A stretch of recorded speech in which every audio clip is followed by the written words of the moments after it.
কেন তোমরা আমার কোরআন নিয়ে গবেষণা করো না? একজন খ্রিস্টান বিজ্ঞানীর কথা বলি, সমুদ্র বিজ্ঞানী যে সাগর নিয়ে গবেষণা করে।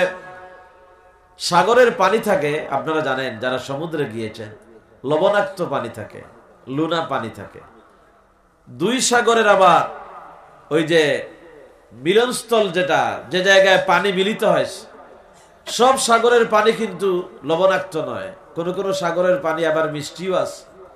আমাদের বাংলাদেশে দুইটা সমুদ্র সৈকত আছে, একটা হচ্ছে কক্সবাজার আর আরেকটা হচ্ছে কুয়াকাটা সমুদ্র সৈকত।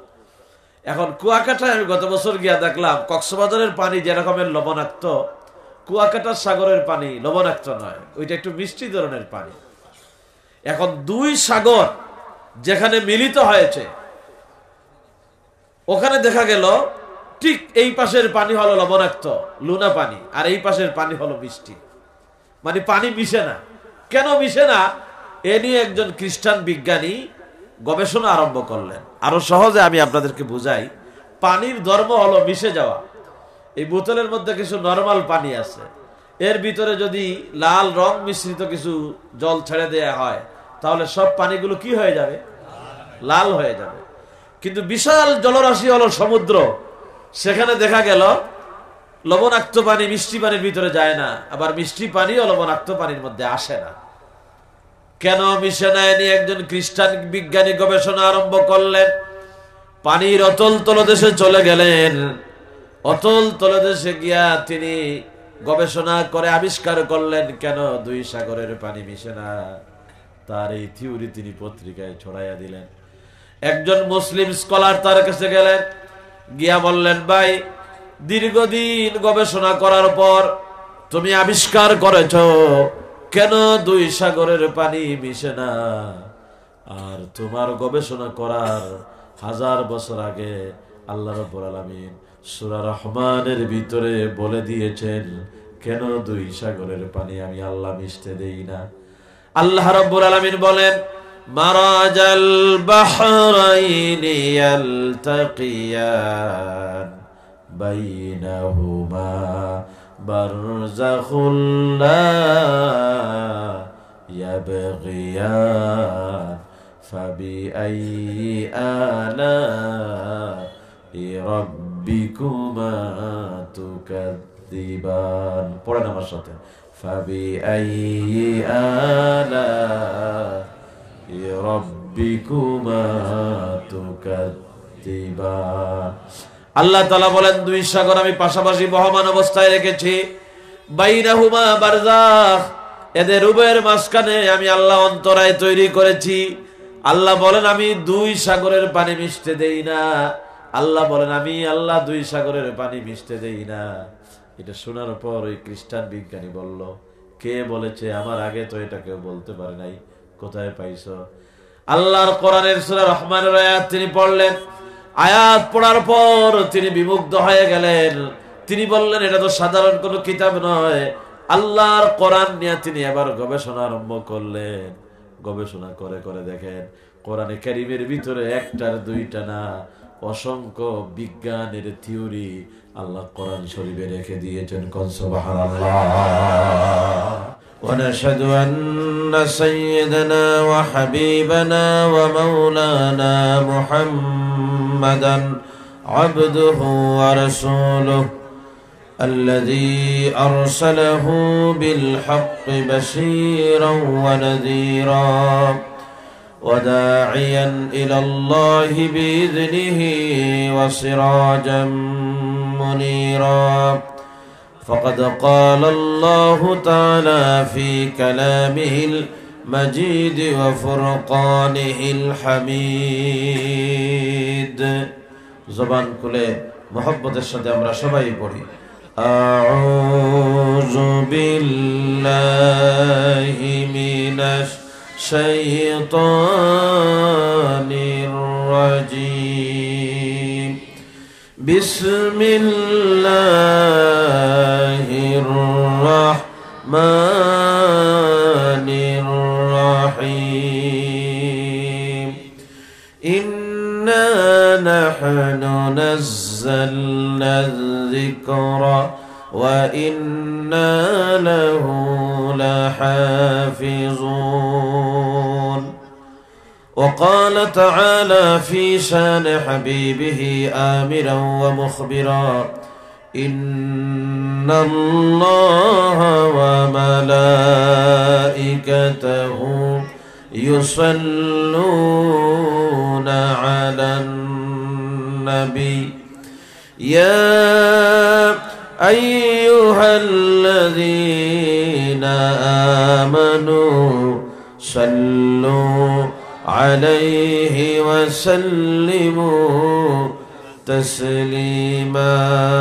صلى الله على سيدنا ومولانا محمد وعلى آله وأصحابه وسلم.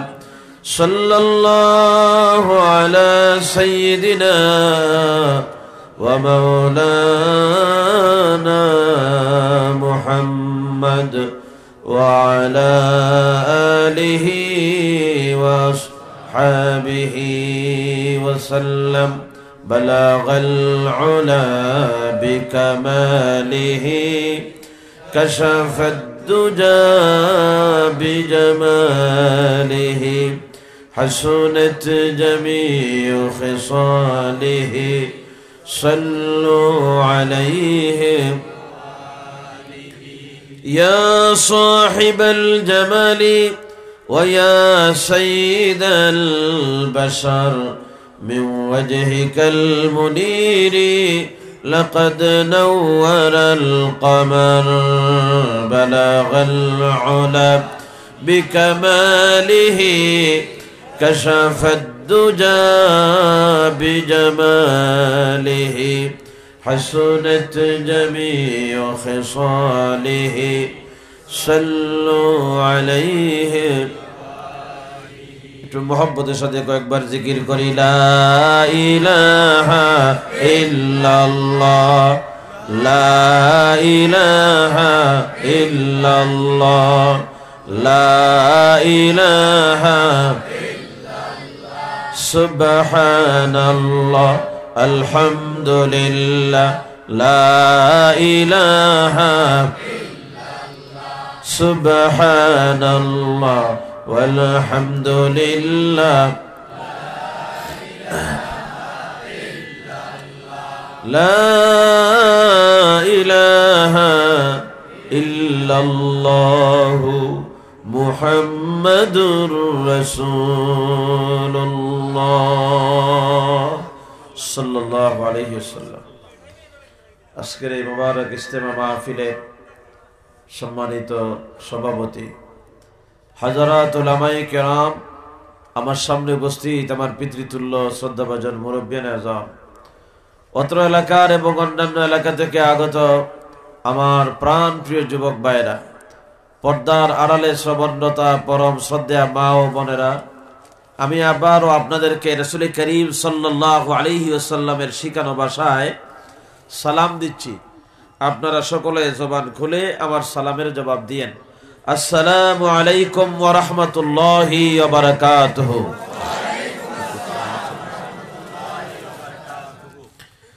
আজকের এই মাহফিলে আসতে পেরে আপনারা খুশি না বেজার?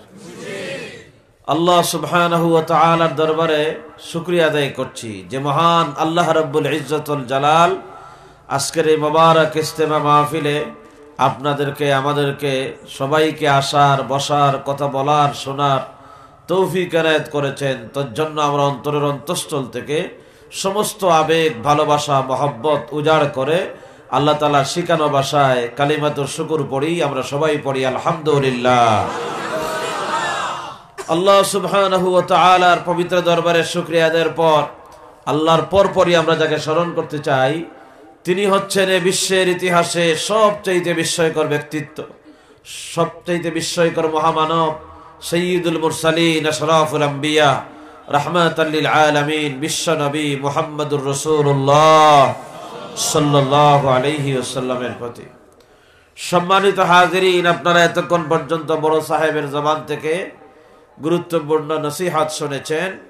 হুজুর আপনাদের সামনে যে নসিহতগুলো করেছেন, আল্লাহ তাআলা ওইগুলো আমাদের সবাইকে আমল করার তৌফিক দান করেন। আমরা সবাই বলি আমিন। আমি আপনাদের সামনে একটা আয়াত তেলাওয়াত করেছি। আল্লাহ সুবহানাহু ওয়া তাআলা যদি আমাকে তৌফিক দান করেন, ওই আয়াত, রাত অনেক হয়ে গেছে, আমি খুব লম্বা করব না, ওই আয়াতের আলোকেই কিছু কথা আপনাদের সামনে উপস্থাপন করার চেষ্টা করব বিমাশিয়াতিল্লাহ, আল্লাহ যদি তৌফিক দান করেন। ওই আয়াতে আল্লাহ তাআলা বলতেছেন, ইন্না নাহনু নাযালনা যিকরা ওয়া ইন্না লাহু লাহাফিজুন। আল্লাহ বলেন, আমি কোরআন নাজিল করেছি, আর হেফাজতের যত দায়িত্ব আছে সব আমি আল্লাহ আমার নিজের হাতে নিয়েছি। বলেন তো, কোরআন নাজিল করেছেন কে? হেফাজতের দায়িত্ব কার? আল্লাহ রাব্বুল আলামিন কোরআনে কারীমের হেফাজত করবেন। আমরা মানুষ, আমরা হচ্ছে আশরাফুল মাখলুকাত। আমরা জান্নাতে ছিলাম, আমাদের বাবা হচ্ছেন আদম আলাইহিস সালাম। পৃথিবীর সব মানুষের, শুধু মুসলমান না, মুসলমানের জাতির পিতা হচ্ছেন ইব্রাহিম আলাইহিস সালাম। মিল্লাতা আবিকুম ইব্রাহিম হুয়া সাম্মাকুমুল মুসলিমিন। আর মানব জাতির পিতা হচ্ছেন আদম আলাইহিস সালাম, আবুল বাশার। আমাদের পিতাকে আল্লাহ তাআলা যখন বানালেন, নরম মাটি দিয়া আর পানি দিয়ে আদম আলাইহিস সালামকে আল্লাহ বানাইয়া বললেন, ইয়া আদম উসকুন আনতা ওয়া যাওজুকাল জান্নাহ, তুমি আর তোমার স্ত্রী দুজনেই জান্নাতে বসবাস করো। বাবা আদম আর মা হাওয়া জান্নাতে থাকতে লাগলেন। ওটাই আমাদের পৈতৃক সম্পত্তি। যে বাড়িতে আপনি দুনিয়াতে আসেন, মনে করতেছেন এটা আপনার পৈতৃক বিটা, কয় না যে এটা আমার বাপের বাড়ি, বাপে বাড়িটা বানায় গেছে। আসলে এটা আমাদের আসল পৈতৃক সম্পত্তি নয়। আপনি মারা যাবেন, এই বাড়ি থেকে আপনার বের করে দেয়া হবে। আপনি মারা যাবেন, আপনার নামে দলিল চেঞ্জ হয়ে আপনার ছেলের নামে চলে যাবে। তার মানে এই বাড়িটা আমাদের আসল বাপের বাড়ি নয়, এটার মালিকানা চেঞ্জ হয়ে যায়। আসল পৈতৃক সম্পত্তি যেটা আমাদের, ওইটা হলো আল্লাহর জান্নাত। জোরে কোন সুবহানাল্লাহ। আমরা জান্নাতে যাইতে চাই না? চাই না? সেই পৈতৃক বিটা আমরা আবার দখল করবো ইনশাআল্লাহ। এটা বেদখল হয়ে গেছে। আদমকে আল্লাহ বললেন ওই গাছের কাছে যেও না। হাওয়াকে বললেন লা তাকরাবা হাযিহিস শাজারা, ওই গাছের কাছে যেও না, নিষেধ করে দিলেন আল্লাহ তাআলা। বাবা আদম আর মা হাওয়া শয়তানের ওয়াসওয়াসায় পড়ে ওই নিষিদ্ধ বৃক্ষের কাছে যখন গেলেন, আল্লাহ বাবাকে আর মাকে জান্নাত থেকে বের করে দিলেন। আল্লাহ বললেন, ইহবিতু মিনহা জামিআ, তোমরা দুজনেই জান্নাত থেকে বের হয়ে যাও। বাবা আদম আর মা হাওয়া, ওই যে আল্লাহ দুইজনকে জান্নাত থেকে বের করে দিলেন, এই দুনিয়ায় ছেড়ে দিলেন। বাবা আর মা দুনিয়ায় আসার কারণে বংশ বিস্তার হতে হতে এত মানুষ দুনিয়ায় হয়ে গেছে। বাবা আসার কারণে আমরা এখানে আছি। আল্লাহ রাব্বুল আলামিনের কুদরত, এটা সবই আল্লাহর হিকমত। আল্লাহ এই দুনিয়াকে কিছুদিন আদম সন্তান দিয়া আবাদ করে রাখবেন, আবার আল্লাহ তাআলা এই বনি আদমকে, আদম সন্তানকে তাদের বাড়িতে পৌঁছায় দিবেন। মানে আমাদের জান্নাতে আল্লাহ তাআলা আমাদেরকে নিয়ে যাবেন। বলেন তো, আমরা জান্নাতে যাইতে চাই না? চাই না? সবাই চাই তো ভাই ইনশাআল্লাহ। জান্নাতে যাওয়ার জন্য দুনিয়ায় যে আমলগুলো করা দরকার, ওই আমলগুলো আল্লাহ আমাদের সবাইকে করার তৌফিক যেন দান করেন। সবাই বলেন আমিন। তো বাবা আর মা যে জান্নাতে ছিলেন, ওই জান্নাতটা কোথায়? ওই জান্নাত হচ্ছে 7 আসমানের উপরে। 7 আসমান কই? এখনো পর্যন্ত পৃথিবীর কোন বিজ্ঞানী তারা বলতে পারে না আসমান কোথায়। বিজ্ঞান বলে আকাশ মানে শূন্য, অনেক দূর, তাই নীলা নীলা দেখা যায়, সাদা সাদা দেখা যায়। তারা মহাশূন্য বলে। তারা বলে আসমান বলতে কিচ্ছু নাই। বিজ্ঞানীরা বলে নাই, আর আমার আল্লাহ বলে আছে। আপনারা বলেন তো কার কথা সত্য? অবশ্যই ওমান আসদাকু মিনাল্লাহি কিলা, আল্লাহর চাইতে সত্যবাদী আর কে হতে পারে? বিজ্ঞানীদের জ্ঞানের সীমাবদ্ধতা এখনো আছে। কয়েক বছর আগে মালয়েশিয়ার একটা প্লেন হারিয়ে গেছিল। কোথায় হারাইয়া গেল? রাডার থেকে একটু আলাদা হলো, এতগুলো যাত্রী নিয়ে প্লেনটা হারাইয়া গেল। কোথায় গেল এখনো পর্যন্ত তারা তালাশ করে পায় না।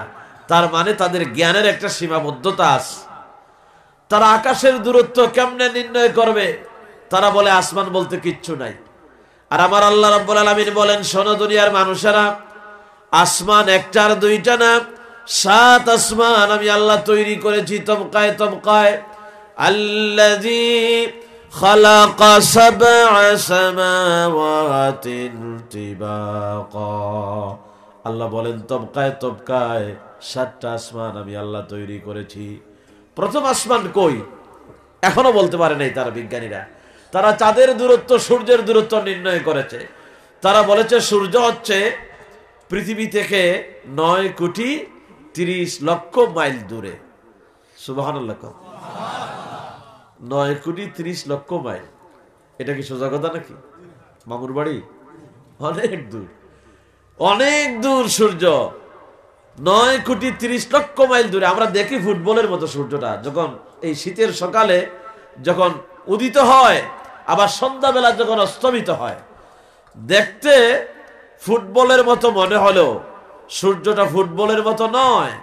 যেই সূর্য আপনার আমরা দেখি ফুটবলের মতো, ওই সূর্যটা পৃথিবীর চাইতে 13 লক্ষ গুণে বড়। জোরে কোন সুবহানাল্লাহ। 13 লক্ষ গুণ বড়। আমরা ছোট দেখি কেন? কারণ আমাদের থেকে অনেক দূরে। আচ্ছা ভাই, ভারতটা কত বড় একটু চিন্তা করেন তো। আপনার আসাম না, পুরা ভারত কত বড়? চীন, রাশিয়া এগুলো কত বড়? আমেরিকা কত বড়? কানাডা কত বড়? সারা দুনিয়া যত বড়, সূর্য তাপ থেকে 13 লক্ষ গুণে বড়। যেরকম সুবহানাল্লাহ। আমরা ছোট দেখি, আমাদের থেকে 9,30,00,000 মাইল দূরে, এই জন্য আমরা ছোট দেখতে পাই। চলেন আরো উপরে যাই। আচ্ছা, সূর্য যে আলো দেয়, এটা আমাদের কাছে আসতে সময় লাগে 8 মিনিট 20 সেকেন্ড। আলোর গতি প্রতি সেকেন্ডে 1,86,000 মাইল। সেই সূর্য থেকে আসতে 8 মিনিট 20 সেকেন্ড সময় লাগে। আরো উপরের দিকে যদি আমরা তাকাই, আরো উপরে গেলে ছোট ছোট তারকা দেখতে পাই। এক একটা তারকা দেখতে ছোট মনে হলো, তারকাগুলো ছোট নয়। বিজ্ঞানীরা বলেছে যেই সূর্য পৃথিবীর চাইতে 13 লক্ষ গুণে বড়, ওই সূর্যের চাইতে এক একটা তারকা আরো কোটি কোটি গুণে বড়। কোন সুবহানাল্লাহ। আরো বড় তারকা 36 কোটি সূর্য খাইয়া হজম করতে পারবে, এরকম তারকা আছে আকাশে, এরকম তারকা আছে। এখন তারকারা আলো ছেড়ে দিয়েছে, তারকার আলো পৃথিবীর দিকে আসতেছে প্রতি সেকেন্ডে 1,86,000 মাইল বেগে আসতেছে আমাদের দুনিয়ার দিকে। এখনো পর্যন্ত কোন তারকার আলো পৃথিবীর মাটিকে স্পর্শ করতে পারে নাই। এবার চিন্তা করেন তো, তারকারা কই? বিজ্ঞানীরা বলতে পারলো না তারকারা কোথায় আছে। আমার আল্লাহ রাব্বুল আলামিন বলেন, ও দুনিয়ার মানুষেরা শোনো, আমি তারকা কই রাখছি। ওয়ালাকাদ যায়্যানাস সামাআদ দুনিয়া বিজিনাতিল কাওয়াকিব। আল্লাহ তাআলা বলেন, ওই তারকারা যদি চাকচিক্য দিয়া সুশোভিত করে, লাইটিং করে, আমি দুনিয়ার আসমানকে সাজায় রাখছি। জোরে কোন সুবহানাল্লাহ। আমি এই एग्जांपल এজন্য দিচ্ছি আপনাদেরকে, দূরত্ব বোঝাবার জন্য, যে তারকা এখন কত হাজার কোটি মাইল দূরে আছে দুনিয়া থেকে। চিন্তা করেন, এই জমিন থেকে আসমান কত দূরে, ওই তারকাগুলো প্রথম আসমানে আছে। জমিন থেকে আসমান কত দূরে, আসমানের নিচে হলো গ্রহ নক্ষত্র সৌরজগৎ যা আছে বিজ্ঞান, সব আসমানের নিচে। এখন এই জমিন থেকে প্রথম আসমান যত দূরে, বিজ্ঞানীরা বলেছে প্রথম আসমান থেকে দ্বিতীয় আসমান, বিজ্ঞানীরা নয়, আল্লাহর নবীর হাদিস বলেছে প্রথম আসমান থেকে দ্বিতীয় আসমান ঠিক কতটুকু ফাঁকা জায়গা আছে। এইভাবে 7টা আসমানের মাঝখানে বিশাল বিশাল ব্যবধান। কত উপরে চিন্তা করেন, 7 আসমান। ওই 7 আসমানের উপরে আমাদের বাবা আদম আলাইহিস সালাম আর আমাদের মা হাওয়া দুজনকে আল্লাহ ওই 7 আসমানের উপরে জান্নাতে থাকতে দিয়েছিলেন। কোন সুবহানাল্লাহ। আমরা ছিলাম কই আর আসি কই, আইসি কই? চিন্তা করছেন? দুনিয়ায় বাবার মা না আসলে আমরা ওখানেই বংশ বিস্তার করতাম, ওখানেই মানুষের বিস্তার লাভ করত। কিন্তু আল্লাহর হিকমতে, আল্লাহর কুদরতে আমরা দুনিয়ায় যখন এসে গেছি, এখানে কিছুদিন আমাদেরকে কাটাইতে হবে। তারপর আবার আমরা আমাদের বাড়িতে চলে যাব ইনশাআল্লাহ। বলেন ইনশাআল্লাহ। সেখানে এত উপরে আমরা যাব কেমনে ভাই? কোন রকেট তো নাই আমাদের কাছে জান্নাতে যাওয়ার জন্য, ওখানে প্লেন যায় না, তো যাব কেমনে? আল্লাহ রাব্বুল আলামিন জান্নাতে যাওয়ার জন্য আমাদেরকে অনেক ব্যবস্থা দিয়েছেন।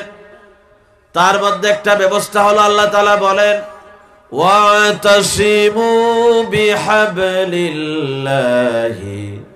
জামিআন ওয়া লা তাফাররাকু। আল্লাহ তাআলা বলেন, তোমরা ঐক্যবদ্ধভাবে আমার রজ্জুকে আঁকড়ে ধরো। এই যে নিজামুল মুসলিমিন, যে সংগঠন, এটাই হচ্ছে একটা আপনার হাবলুল্লাহ। ধরেন এটা আল্লাহ তাআলা নৈকট্য লাভ করার জন্য, আল্লাহর রেজামন্দি হাসিল করার জন্য, আল্লাহকে খুশি করার জন্য একটা সংগঠন, ঠিক কিনা বলেন? এই সংগঠনের উদ্দেশ্য আপনারা জানেন নিঃসন্দেহে, যেহেতু আপনারা এই সংগঠনের সাথে জড়িত আছেন। সবই তো পরকালের জন্য, আখিরাতের জন্য, জান্নাতে যাওয়ার জন্য। তো আল্লাহ তাআলা বিভিন্ন মাধ্যম দিয়েছেন আমাদেরকে বেহেশতে নেওয়ার জন্য। এর মধ্যে একটা মাধ্যম হলো আল্লাহ বলেন, বিহাবলিল্লাহ, আমার রশিকে, আমার রজ্জুকে তোমরা আঁকড়ে ধরো ঐক্যবদ্ধভাবে। ওয়ালা তাফাররাকু, মতপার্থক্য করো না, সবাই এক হয়ে আল্লাহর রজ্জুকে ধরো। তাফসীরের মধ্যে লেখা হয়েছে আল্লাহর রশির নাম কি? হাবলুল্লাহ আয়াল কোরআন। নবীজি বলেছেন আল্লাহর রশির নাম হলো কোরআনে কারীম। জোরে কোন সুবহানাল্লাহ। এই কোরআনকে যদি আপনারা আঁকড়ে ধরেন, কোরআনের পথে যদি চলেন, কোরআন দিয়ে যদি আমরা আমাদের জীবন চালাই, তাহলে কোরআন আপনাকে আমাকে আল্লাহ জান্নাতে নিয়ে যাবে। কোরআনের পথে থাকার তৌফিক আল্লাহ যেন আমাদের সবাইকে দান করেন। বলেন আমিন। একটু জিকির করেন, লা ইলাহা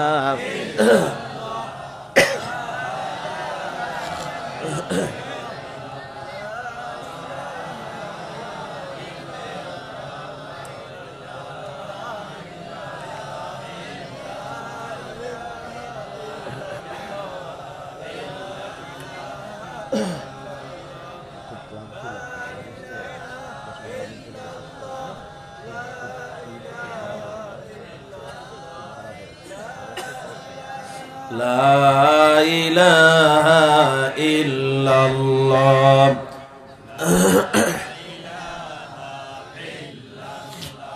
লা ইলাহা ইল্লাল্লাহ লা ইলাহা লা ইলাহা ইল্লাল্লাহু মুহাম্মাদুর রাসূলুল্লাহ সাল্লাল্লাহু আলাইহি ওয়াসাল্লাম। আমি ক্ষমা চেয়ে নিচ্ছি, আমি খুব ক্লান্তি বোধ করতেছি, একটু অসুস্থতা ফিল করতেছি, অনেক দূর থেকে আসতেছি।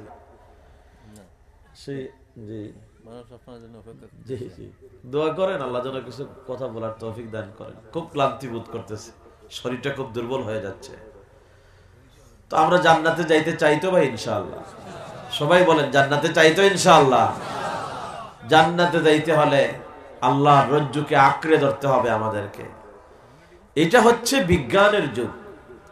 মানুষ কোথা থেকে কোথায় চলে গেছে একটু চিন্তা করেন। বিজ্ঞান অনেক দূর অগ্রসর হয়েছে।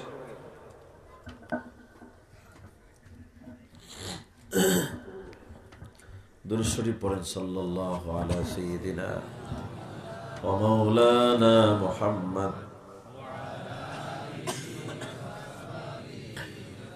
সাল্লাল্লাহু আলা সাইয়্যিদিনা ওয়া মাওলানা মুহাম্মদ ওয়া আলা আলিহি ওয়া আসহাবিহি ওয়া সাল্লাম সাল্লাল্লাহু আলাইহি। তো আমরা বিজ্ঞানের যুগে এখন বাস করছি। বলেন তো ১৫০০ বছর আগে যে কিতাব আল্লাহ নাজিল করলেন কোরআনে কারীম, এই বিজ্ঞানের যুগে ওই কিতাব চলে না চলে না? সবাই বলেন চলে না চলে না? আরে ভাই, কোন ইসলাম আমরা পালন করি, কোন কোরআন আমাদের কাছে আছে, এটা আমাদের জানা থাকার দরকার আছে না নাই? বলেন তো কোরআনের ভিতরে সায়েন্স বা বিজ্ঞান আছে না নাই? আল্লাহ রাব্বুল আলামিন সূরা ইয়াসিনের শুরুতেই বলে দিলেন, ইয়াসিন ওয়াল কুরআনিল হাকীম। আল্লাহ বলেন এটা বিজ্ঞানময় কোরআন।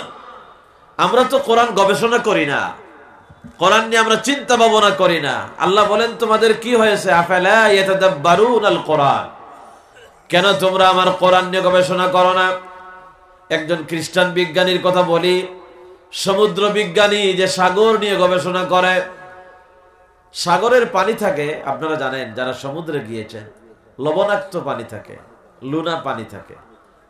দুই সাগরের আবার ওই যে মিলনস্থল, যেটা যে জায়গায় পানি মিলিত হয়, সব সাগরের পানি কিন্তু লবণাক্ত নয়। কোন কোন সাগরের পানি আবার মিষ্টিও আছে। আমাদের বাংলাদেশে দুইটা সমুদ্র সৈকত আছে, একটা হচ্ছে কক্সবাজার আর আরেকটা হচ্ছে কুয়াকাটা সমুদ্র সৈকত। এখন কুয়াকাটায় আমি গত বছর গিয়া দেখলাম কক্সবাজারের পানি যেরকমের লবণাক্ত, কুয়াকাটার সাগরের পানি লবণাক্ত নয়, ওইটা একটু মিষ্টি ধরনের পানি।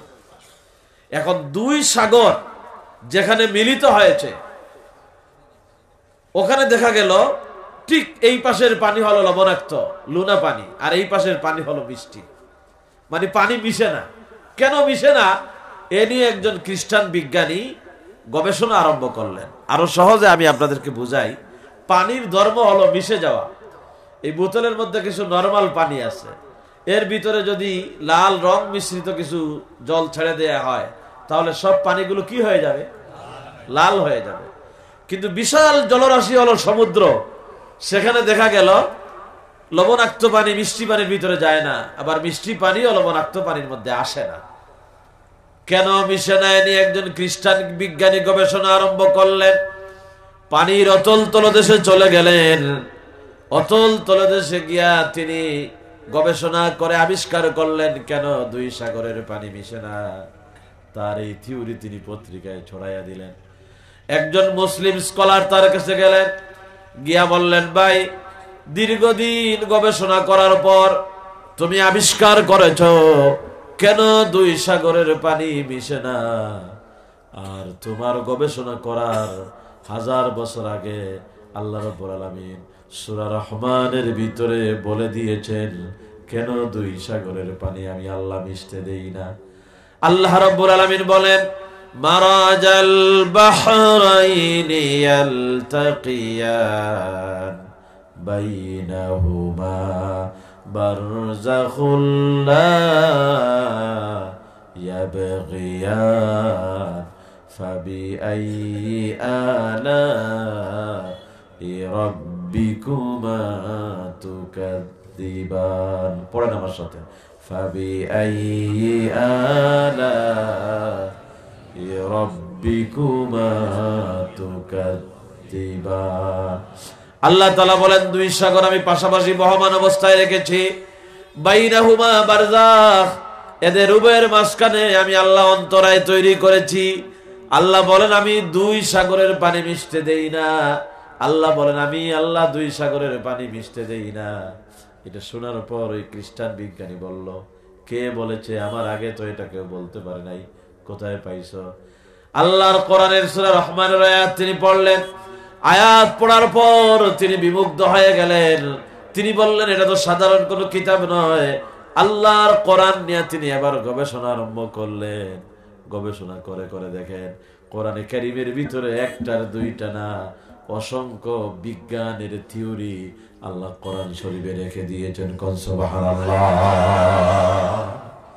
বিজ্ঞানের যুগেও ও মুসলমানেরা, আপনারা আমরা বসবাস করছি, আল্লাহর কোরআনে সব আছে। 1500 বছর আগে আল্লাহ যেভাবে নাজিল করেছিলেন কোরআন, এখনো ওইভাবে আছে, কিয়ামত পর্যন্ত অবিকল অবস্থায় থাকবে। জোরে কোন সুবহানাল্লাহ। কোরআনের একটা অক্ষর পরিবর্তন হবে না, পরিবর্তন হবে না। আজকে চ্যালেঞ্জ পৃথিবীর মানুষের কাছে, সব কিতাবগুলো পরিবর্তন হয়ে গেছে। বাইবেলের নিউ টেস্টামেন্ট আছে, ওল্ড টেস্টামেন্ট আছে। ইনজিলের মানে 500 বছর আগের বাইবেলের সাথে 500 বছর পরের বাইবেলের মিল হয় না। এক দেশের বাইবেলের সাথে আরেক দেশের বাইবেল মিলে না, তারা আপনার পরিবর্তন করে ফেলেছে। খ্রিস্টানেরা, ইহুদিরা তাওরাত কিতাব তারা পরিবর্তন করে ফেলেছে, তারা এটাকে অনেক সংশোধন অ্যামেন্ডমেন্ট করেছে, কিন্তু আল্লাহর কালাম সারা দুনিয়াতে অবিকল অবস্থায় আছে। জোরে কোন সুবহানাল্লাহ। কোরআন বলেন তো, কোরআন নাজিল করেছেন কে? হেফাজতের দায়িত্ব কার? আমি যে আয়াতে কারিমা আপনাদের সামনে তেলাওয়াত করেছি, আল্লাহ তাআলা বলেন আমি কোরআন নাজিল করেছি, ইন্না নাহনু নাযালনা যিকরা ওয়া ইন্না লাহু লাহাফিজুন। আল্লাহ বলেন এই কোরআন আমি নাজিল করেছি, হেফাজতের যত দায়িত্ব আছে সব আমি আল্লাহ আমার নিজের হাতে নিয়েছি। এজন্য কোরআনের হাফেজ আছে না নাই? কোরআনের অসংখ্য হাফেজ সারা দুনিয়াতে ছড়িয়ে ছিটিয়ে আছে। আমার ভাইরা, আপনারা যদি যান, মিশরে যদি যান, সুদানে যদি যান, আপনারা যদি লিবিয়ায় যান, লিবিয়ায় প্রতি 4 জনে একজন কোরআনের হাফেজ। কোন সুবহানাল্লাহ। লিবিয়াতে 3 জনে একজন, আর মিশরে 4 জনে একজন। ডাক্তার, ইঞ্জিনিয়ার, অফিসার, পাইলট, যার কাছেই যাবেন গিয়া দেখবেন তার কোরআন শরীফ মুখস্থ আছে। সুবহানাল্লাহ বলবেন না? বলেন তো, এই কোরআন হেফাজত করতেছেন কে? আল্লাহ তাআলা হেফাজত করতেছেন, কিয়ামত পর্যন্ত অবিকল অবস্থায় থাকবে। এই দুনিয়াতে যদি একটা ঘূর্ণিঝড় আসে, একটা সাইক্লোন আসে, একটা মহাবিপদ সংকেত আসে, দুনিয়া যদি লন্ডভন্ড হয়ে যায়, আল্লাহ না করুন, ধরেন পৃথিবীর কোনো বই নাই, কোনো কিতাব নাই, তাওরাত নাই, জাব্বুর নাই, ইনজিল নাই, বেদ নাই, গীতা নাই, ত্রিপিটক নাই, জিন্দাবস্থা নাই, কোনো কিতাব নাই, কোনো ধর্মীয় কিতাব নাই। আল্লাহ না করুন, ধরেন কোরআন শরীফের একটা কপি নাই, আল্লাহর কোরআনেরও কোনো কিতাব নাই, কোরআনেরও কোনো কপি নাই, সব নষ্ট হয়ে গেছে। এই অবস্থা যদি হয়, আর 20 বছর যদি যায়, 25 বছর যদি চলে যায়, যদি বলা হয় অন্য ধর্মের লোকদেরকে যদি বলা হয় তোমরা তোমাদের কিতাব 20 বছর আগে 25 বছর আগে যেভাবে ছিল ওইভাবে লিপিবদ্ধ করো, কেউ লিখতে পারবে না। খ্রিস্টানেরা পারবে না, হিন্দু ভাইরা পারবে না, ইহুদিরা পারবে না, দুনিয়ার কোন জাতি পারবে না।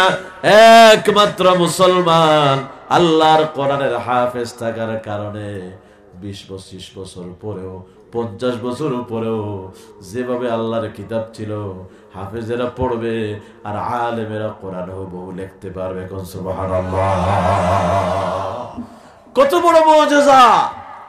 ডক্টর মরিস বুকাইলি, ফ্রান্সের একজন চিকিৎসা বিজ্ঞানী, তিনি একবার সিদ্ধান্ত নিলেন, মানুষ ধর্ম নিয়ে বাড়াবাড়ি করে, ধর্মীয় কিতাবের ভিতরে যে ভুল আছে এটা আমি ধরে ছাড়বো।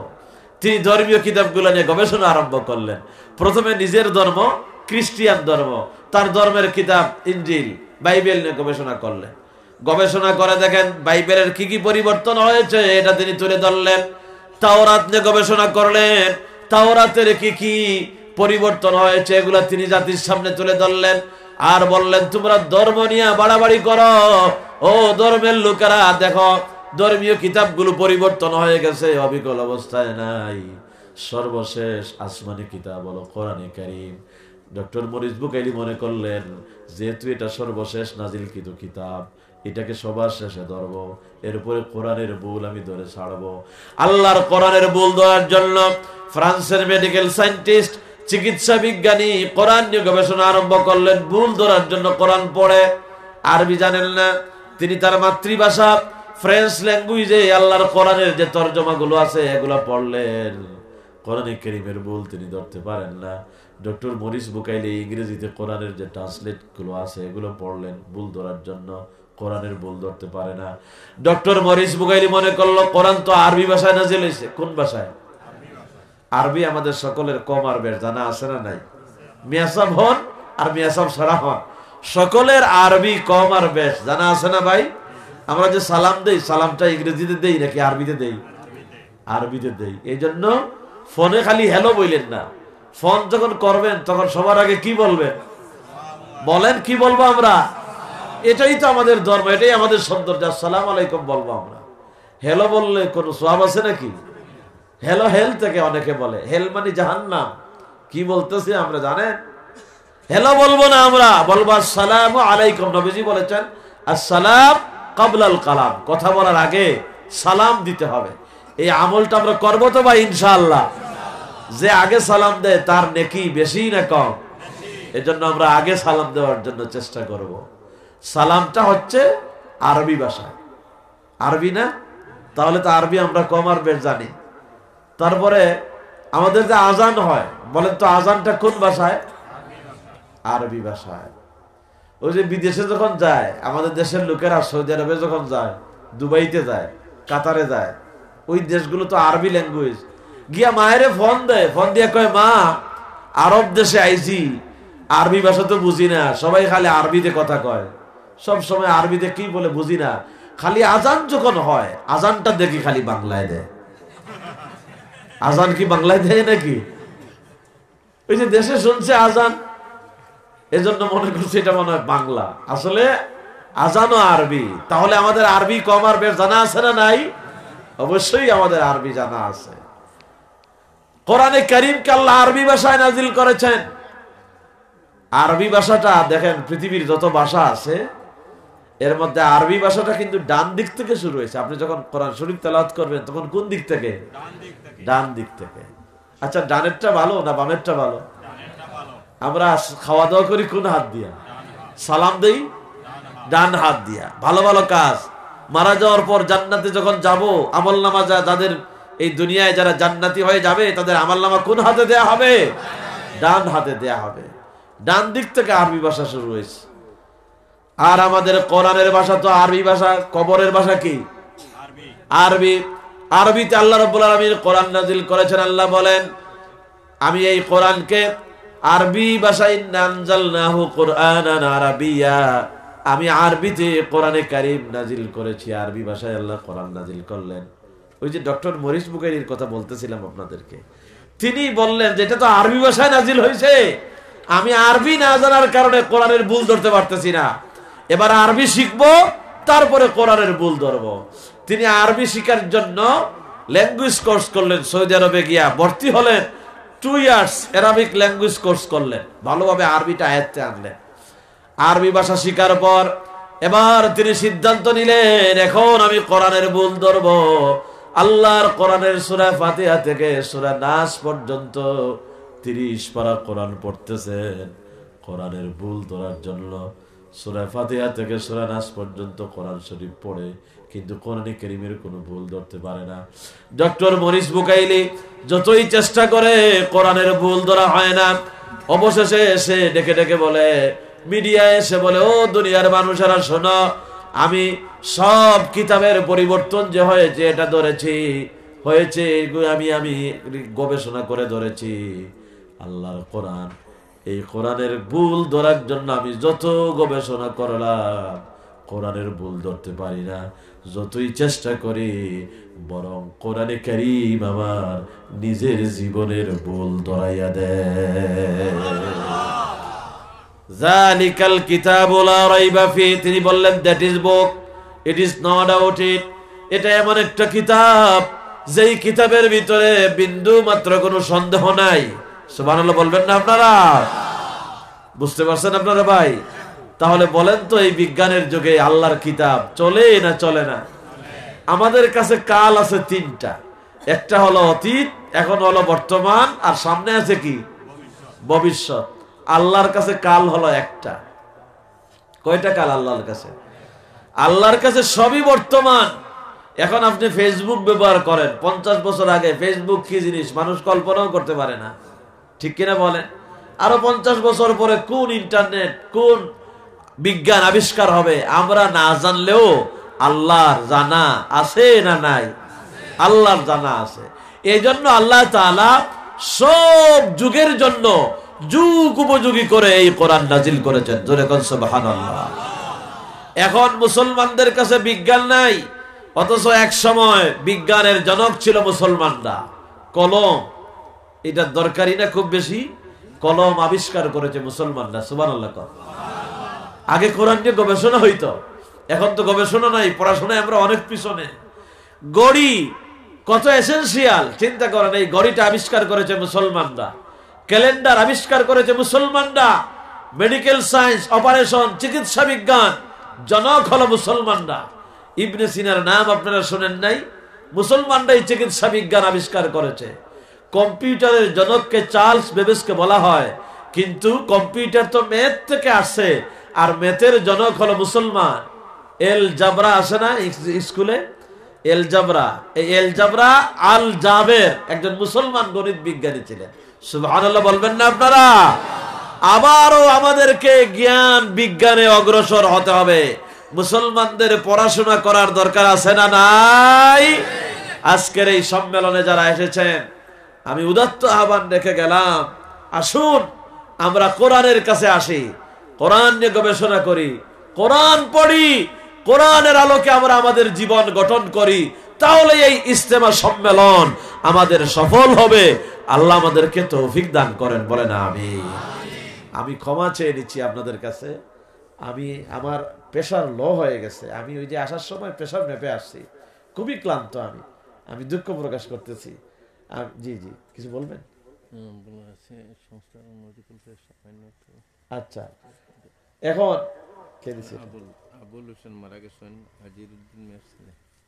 আচ্ছা ভাই, আমরা বলেন তো নিজামুল মুসলিমিনকে আমরা ভালোবাসি কিনা? সবাই বলেন আমরা মহব্বত করি তো ইনশাআল্লাহ। কারা কারা মহব্বত করি দুই হাত উঁচু করে আল্লাহরে দেখাই। লিল্লাহে তাকবীর, নারে তাকবীর। হাত নামান, আল্লাহ কবুল করুন। সবাই বলেন আমিন। আল্লাহর ওলির এই সংগঠনে আমরা যেন মৃত্যু পর্যন্ত থাকতে পারি, আল্লাহ যেন তৌফিক দান করেন, বলেন আমিন। আচ্ছা ভাই, এই সংগঠনের জন্য না, সংগঠনের জন্য আবুল হোসেনের ছেলে, আবুল হোসেন মারা গেছেন না? আবুল হোসেন সন্তান মারা গেছে। আবুল হোসেনের বাবা 2000 টাকা দিয়েছেন। যেরকম মারহাবা, আল্লাহ কবুল করুন। আমরা সবাই বলি আমিন। আল্লাহ তোমার যে বান্দা আবুল হোসেন চলে গেল দুনিয়া থেকে, বাবা ছেলেকে স্মরণ করে 2000 টাকা নিজামুল মুসলিমিনকে দান করলো। আল্লাহ এই দানের উসিলায় আবুল হোসেনের কবরকে জান্নাতের বাগান বানাও। সবাই বলেন আমিন। শামসুদ্দিন মা বাবার জন্য দোয়া চাইছেন। মা বাবা আছেন? মা বাবা নাই। শামসুদ্দিন 1000 টাকা দিয়েছেন। আল্লাহ তুমি কবুল করো, মঞ্জুর করো। শামসুদ্দিনের মা বাবার কবরকে আল্লাহ জান্নাতের বাগান বানাও। ভাই কেউ খালি হাতে যাবেন না। 1000 হোক, 500 হোক, 100 হোক, যে যা পারেন, 2000 হোক, 5000 হোক, আপনারা সহযোগিতা করার কারণে তো সংগঠন চলতেছে। আপনাদেরকে দিয়েই তো সংগঠন। আমি যে আয়াত পড়েছি, আমাদের সবাইকে ঐক্যবদ্ধ থাকার দরকার আছে না নাই? আল্লাহ যেন এই সংগঠনকে কবুল করেন। আমরা সবাই বলি আমিন। বড় সাহেব আপনাদের জন্য দোয়া করে গেছেন, দোয়া মঞ্জুর হয়ে যাবে। আল্লাহর ওলিরা আমরা দোয়া করছি বড় সাহেবের জন্য, আল্লাহ হায়াতে তৈয়বা দান করুন। আমরা সবাই বলি আমিন। আপনারা এইভাবে আর কি আল্লাহর কোন বান্দা আছেন যে আপনারা এই নিজামুল মুসলিমিনের জন্য 2000, 1000 আপনারা সহযোগিতা করবেন? আমি এখনই মোনাজাত দিয়ে দিব। মোনাজাতের আগে যদি কেউ সাহায্য করতে চান, আপনারা আল্লাহর দ্বীনের জন্য, কোরআনের জন্য, ইসলামের জন্য সহযোগিতা করতে পারেন। ভাই অনেক রাত হয়েছে ভাই, এত সময় পারমিশনও নাই, আর আমার আসতেও দেরি হয়েছে, অনেক দূরে ছিলাম। ভবিষ্যতে আল্লাহ যদি সুযোগ দেয়, এবার তো পরিচয় হইল, ওই যে সম্মেলনে আসছিলাম আপনাদের সাথে পরিচয় হইল। আল্লাহ যদি হায়াতে রাখে, ভবিষ্যতে ইনশাআল্লাহ ওইভাবে পরিকল্পনা করে আরো বেশি সময় দেওয়ার জন্য চেষ্টা করবো ইনশাআল্লাহ। আল্লাহ কবুল করো। আল্লাহ তোমার আরেক বান্দা 100 টাকা দিয়েছেন, আরেকজন 200 টাকা দিয়েছেন, আরেকজন 1000 টাকা। নাম কি ভাই? আল্লাহ তোমার আরেক বান্দা 1000 টাকা দিলেন। আল্লাহ কবুল করো, মঞ্জুর করো, জিন্দা মুর্দা সবাইরে মাফ করো। ও আল্লাহ তোমার বান্দারা এই দ্বীনি সংগঠনকে যারা সাহায্য করতেছেন, আল্লাহ কাউকে খালিয়াতে ফিরিয়ে দিও না। আল্লাহ সকলের দিলের নেক আশাগুলো তুমি কবুল করে নাও। সবাই বলেন আমিন। আর কেউ আছে? আচ্ছা, রুমাল নিয়ে যাচ্ছেন ভাই। আপনারা এদিক থেকে আরো 2 জন উঠেন, আরো 2 জন উঠেন, আরো 2 জন উঠেন ভাই, পিছন দিক থেকে উঠেন। সবার কাছে যান ভাই, 100 টাকা করে দেন। এটা কোনো ব্যাপার না ভাই। আপনারা না দিলে সংগঠন চলবে কেমনে? দেন, এইভাবে তো দিন টিকে আছে। রায়পুরী রহমতুল্লাহ আলাইহি, আল্লাহর ওলির রূহ আপনাদের উপর খুশি হয়ে যাবে। সবাই পকেটে হাত ঢোকান ভাই, কেউ খালি হাতে যাবেন না। রাত গভীর হয়েছে, এখন দোয়া কবুলের সময়। দোয়া হবে ইনশাআল্লাহ, আমরা দোয়া করব চোখের পানি ছেড়ে আল্লাহর কাছে আমাদের হায়াত মৌতের কথা বলবো। ভাই সবাই দেন, অনেকের আত্মীয় স্বজন দুনিয়া থেকে বিদায় হয়ে গেছে, তাদের রুহের মাগফিরাতের জন্য দেন।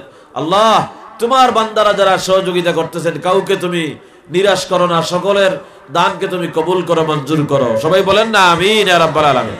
জিকির করেন লা ইলাহা লা ইলাহা ইল্লাল্লাহ লা ইলাহা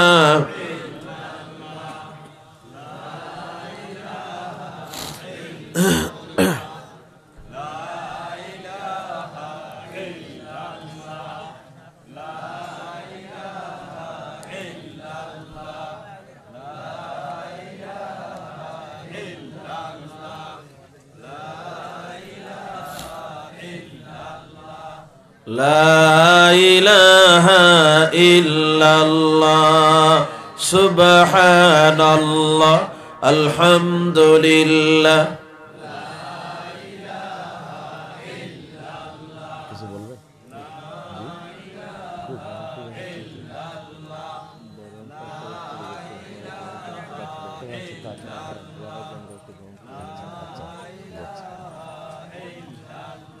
লা ইলাহা ইল্লাল্লাহ লা ইলাহা ইল্লাল্লাহ লা ইলাহা ইল্লাল্লাহ মুহাম্মাদুর রাসূলুল্লাহ সাল্লাল্লাহু আলাইহি ওয়াসাল্লাম। জি জি, দোয়ার আগে আমরা কিছু কার্যক্রম সভাপতি